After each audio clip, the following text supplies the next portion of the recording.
নমস্কার। আবার একটি গুরুত্বপূর্ণ নিয়োগের বিজ্ঞপ্তি প্রকাশিত হয়েছে, যেখানে রাজ্যে নতুন করে আশা কর্মী নিয়োগের বিজ্ঞপ্তি প্রকাশিত হয়েছে, যেখানে বর্তমানে আবেদন চলছে, বিডিও অফিসে ফর্ম জমা চলছে। যারা দীর্ঘদিন থেকে আশা কর্মী পদের জন্য ওয়েট করে আছো, তো তোমাদের হাতে একটা সুবর্ণ সুযোগ। অবশ্যই ভিডিওটি সম্পূর্ণ দেখো, কি করে অ্যাপ্লাই করবে, কোন ফর্ম ফিল আপ করবে, প্রত্যেকটা বিষয় আমি স্টেপ বাই স্টেপ এই ভিডিওতে তোমাদের জানাতে চলছি। অবশ্যই ভিডিওটি সম্পূর্ণ দেখো। এই মুহূর্তে অনস্ক্রিন তোমরা দেখতে পাচ্ছ অফিসিয়াল যে বিজ্ঞপ্তি, সেই বিজ্ঞপ্তি তোমরা দেখতে পাচ্ছ।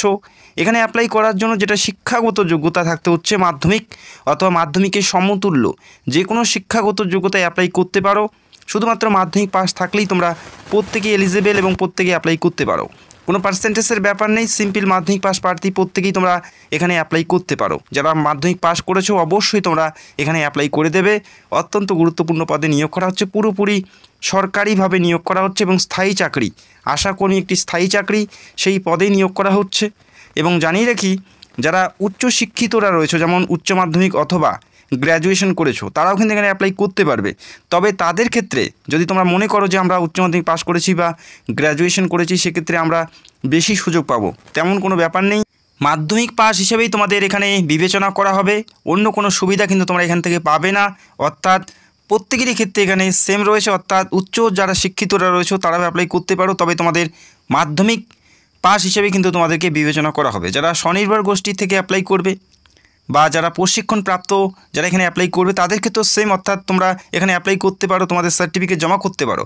তবে এখানে কিন্তু অগ্রাধিকার অর্থাৎ এক্সট্রা যে ওয়েটেজ সেটা কিন্তু তোমরা পাবে না। কোন ফর্মটি ফিল আপ করবে, ফর্মের সাথে কী কী ডকুমেন্টস তোমাদের অ্যাটাচ করতে হচ্ছে, প্রত্যেকটা বিষয় আমি স্টেপ বাই স্টেপ জানাবো। তো সেক্ষেত্রে ভিডিওটা প্রত্যেকের জন্য খুবই ইম্পর্টেন্ট। এবং জানিয়ে রাখি, যারা SC ST প্রার্থী তারা কিন্তু বয়সের জন্য ছাড় পাচ্ছে। যারা SC ST প্রার্থী তারা বয়সের জন্য ছাড় পাবে। আর আমি অবশ্যই জানিয়ে দেবো বয়স তোমাদের কত থাকতে হবে, SC ST হলে কত বয়স থাকতে হচ্ছে, এবং যারা জেনারেল তাদের ক্ষেত্রে বয়স কি বলা আছে, আমি প্রত্যেকটা বিষয়ে তোমাদের জানিয়ে দিচ্ছি ভিডিওতে। এবং এখানে কি কি উল্লেখ করা আছে, কি কি ডকুমেন্টস তোমাদের সেই অ্যাপ্লিকেশন ফর্মের সাথে জমা করতে হবে, সেটা প্রথমে দেখে নাও।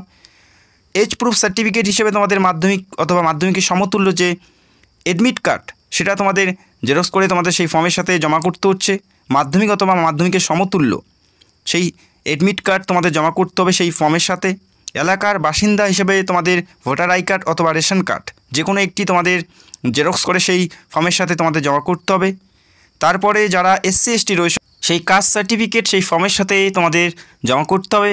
পাশাপাশি তোমাদের মাধ্যমিকের মার্কশিট উভয় দিকে জেরক্স করে, অর্থাৎ বোথ সাইড জেরক্স করে তোমাদের সেই ফর্মের সাথে জমা করতে হবে। মাধ্যমিকের যে মার্কশিট সেটা উভয় সাইডে, মানে বোথ সাইড তোমাদের জেরক্স করে সেই ফর্মের সাথে জমা করতে হবে। এবং যারা স্বনির্ভর গোষ্ঠীর থেকে অ্যাপ্লাই করবে, তাদের সেই স্বনির্ভর গোষ্ঠীর যদি তোমরা চাও সেই সার্টিফিকেট বা রেজিস্ট্রেশন পেপার তোমরা জমা করতে পারো। তো আশা করি তোমরা বুঝতে পারলে। এবং প্রার্থীর স্বাক্ষর সহ 2 কপি পাসপোর্ট সাইজের ছবি সেই ফর্মের সাথে লাগিয়ে নিতে হবে। একটি পাসপোর্ট সাইজের ছবি সেই ফর্মের সাথে লাগিয়ে নিতে হচ্ছে এবং আরেকটি তোমাদের সেই খামের মধ্যে ভরিয়ে দিতে হচ্ছে। তো এই কয়টি ডকুমেন্ট বা এই ক্রাইটেরিয়াগুলো তোমাদের মেনটেন করতে হবে। এরপরে দেখে নিচ্ছি কোন ফর্মটি ফিল আপ করবে, কী করে ফিল আপ করবে সেটা আমি তোমাদের জানিয়ে দিচ্ছি।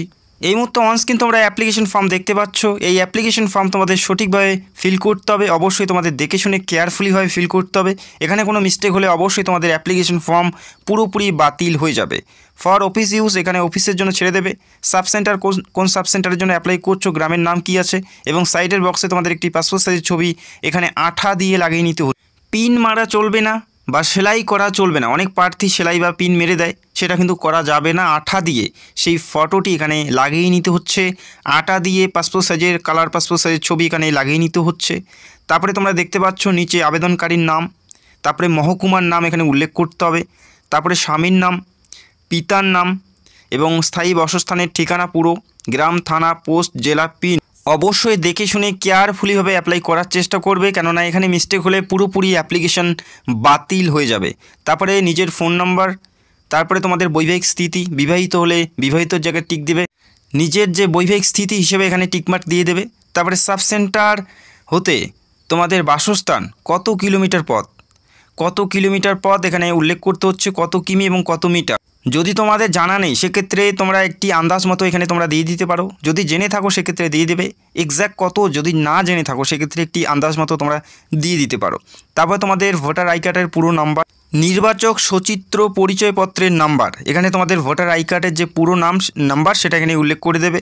যারা SC ST প্রার্থী আছো তাদের ক্ষেত্রে সার্টিফিকেট নাম্বার এখানে উল্লেখ করতে হচ্ছে, যদি তোমরা SC ST হয়ে থাকো সেক্ষেত্রেই। তারপরে রেশন কার্ডের নাম্বার তোমাদের এখানে উল্লেখ করতে হবে।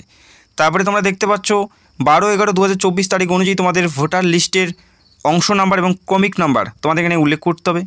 আবেদনকারিনীর নাম, তারপরে আবেদনকারীর জন্ম তারিখ, বিবাহিতা জীবিত স্বামীর নাম। যারা বিধবা প্রার্থী অ্যাপ্লাই করবে এবং যারা বিবাহ বিচ্ছিন্ন প্রার্থী অ্যাপ্লাই করবে তাদের ক্ষেত্রে পিতার নাম উল্লেখ করতে হবে, এবং যারা বিবাহিতা প্রার্থী এখানে অ্যাপ্লাই করতে চাও সেক্ষেত্রে স্বামীর নাম উল্লেখ করতে হবে। তো আশা করি তোমরা বুঝতে পারলে এই কয়টি বিষয় অবশ্যই তোমাদের ম্যান্ডেটারি, অবশ্যই দেখে শুনে তোমাদের ভালো করে তোমাদের এখানে ফর্ম ফিল আপ করতে হচ্ছে। তারপরে একদম নিচের দিকে স্ক্রল করবে, পরীক্ষার নাম, মাধ্যমিক পাস, কোন বোর্ড থেকে দিয়েছো উল্লেখ করে দেবে এবং কত সালে দিয়েছো সেটা এখানে উল্লেখ করবে। তারপরে মোট নাম্বার অর্থাৎ কতর মধ্যে পরীক্ষা ছিল এবং প্রাপ্ত নাম্বার কত এবং পার্সেন্টেজ কত সেটা অবশ্যই সঠিকভাবে ফিল করে দেবে। মোট নাম্বার হচ্ছে তোমাদের কতর মধ্যে পরীক্ষা হয়েছে এবং প্রাপ্ত নাম্বার অর্থাৎ তোমরা কত পেয়েছো। এটাতে অনেকেই অনেক কনফিউজ হয়ে থাকে, সেক্ষেত্রে আমি জানিয়ে দিলাম, অবশ্যই দেখে শুনে ফিল করবে। এই নোটিশে আর কি কি উল্লেখ করা আছে দেখে নিচ্ছি। তার আগে একটা রিকোয়েস্ট, তোমরা কোন জেলার থেকে ভিডিও দেখছো অবশ্যই কমেন্ট করে জানাবে।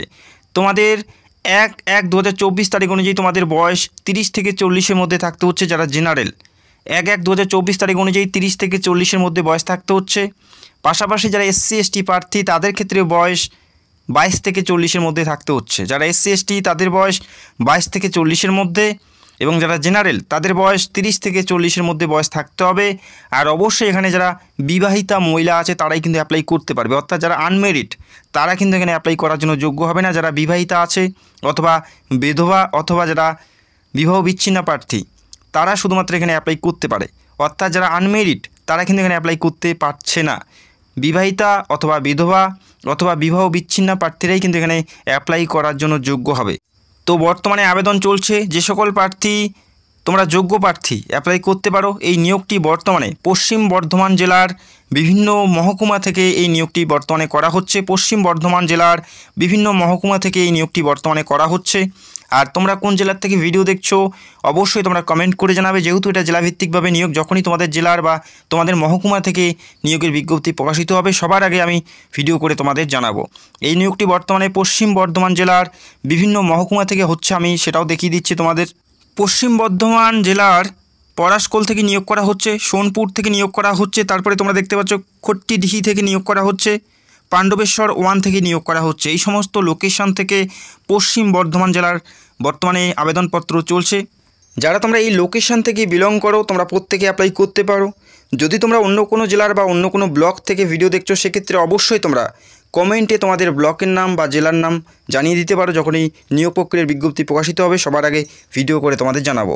এখানে অফলাইনের মাধ্যমে আবেদন চলছে, অর্থাৎ তোমাদের সেই অ্যাপ্লিকেশন ফর্মটি ডাউনলোড করে প্রিন্ট আউট করে ফর্মটি ফিল আপ করতে হচ্ছে এবং প্রত্যেকটা ডকুমেন্ট সেই ফর্মের সাথে অ্যাটাচ করে একটি মুখবন্ধ খামের মধ্যে ভরিয়ে বাই পোস্টের মাধ্যমে পাঠিয়ে দিতে হবে বিডিও অফিসের লোকেশানে।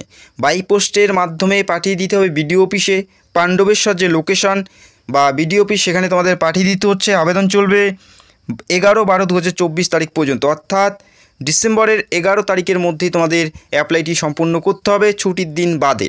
তো যারা যোগ্য, যারা এই সমস্ত লোকেশন থেকে বিলং করো অবশ্যই অ্যাপ্লাই করতে পারো। অ্যাপ্লিকেশনের যে ফর্মটি সেটা কোথায় পাবে? অ্যাপ্লিকেশনের যে অ্যাপ্লিকেশন ফর্ম সেটা ভিডিওর নিচে তোমরা লিঙ্ক পেয়ে যাবে, সেখান থেকে সরাসরি সেই অ্যাপ্লিকেশন ফর্মটি ডাউনলোড করে নিতে পারো। যদি তোমাদের কোনো প্রশ্ন থাকে সেটা অবশ্যই কমেন্ট করতে পারো, এবং তোমরা কোন জেলার থেকে ভিডিও দেখছো অবশ্যই কমেন্ট করে জানাবে। যখনই তোমাদের জেলায় নিয়োগ প্রক্রিয়া শুরু হবে সবার আগে ভিডিও করে আমি তোমাদের জানাবো। তো ভিডিওটি দেখার জন্য অসংখ্য ধন্যবাদ। Thank you so much.